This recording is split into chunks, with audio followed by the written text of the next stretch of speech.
What's happening with Halo Infinite is a goddamn embarrassment and can go on no longer. Yeah, guys. Halo's dead. Halo Infinite is dead. I didn't want to have to do this, but I felt that I'd be remiss if I didn't at least say something.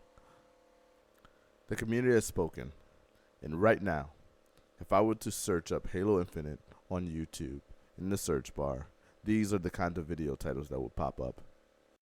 So without further ado, let's talk about it.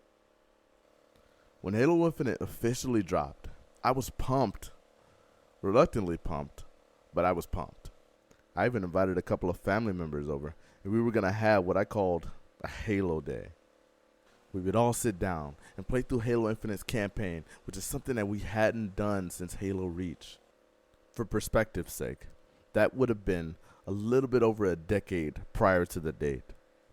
So we installed Halo Infinite, hit play, and then no co-op campaign. We were all pretty bummed. No co-op campaign? What? Huh?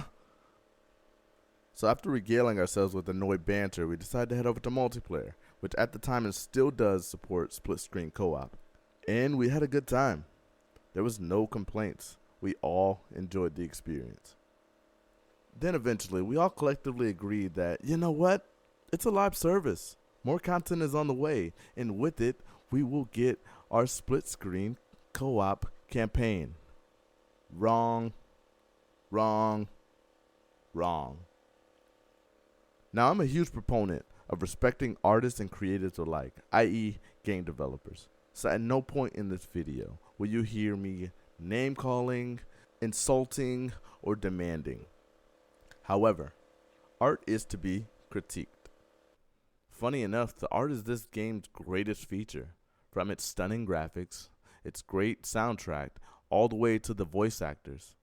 If I were to most accurately describe the experience of playing Halo Infinite, I would say it's like receiving a Christmas present wrapped in gold-encrusted wrapping paper. Only when you open up said gift, inside you find one of those 3 packs of socks.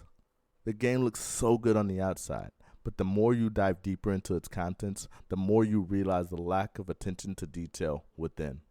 The whole game feels like a rush job, like procrastinating on a 5-page essay, then resorting to throwing in a bunch of ads, therefores, and becauses to fluff out your work. Custom games, broken, SWAT, non-existent. No multiplayer progression system? Huh? How does that even happen? What year is it?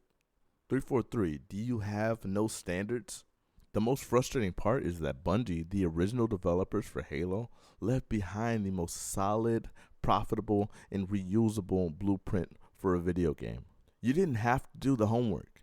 You just had to copy off Elizabeth, who sat next to you, who had all the right answers all the time. Personally, I gladly pay $15, no $30 if you want to account for inflation for a DLC pack every 3 months. It beats this free-to-play nonsense with microtransactions for armor unlocks. Gross. People are enjoying the tank gun glitch. Let's remove that. Wait, people are speedrunning our game? They're having fun? Can't have that. Wait, you guys want to play Infection?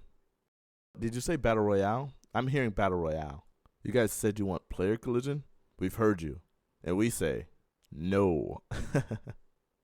Now, obviously, I can complain till I'm blue in the face, but I think it's important that if you come with issues, you at least try to find some sort of solution.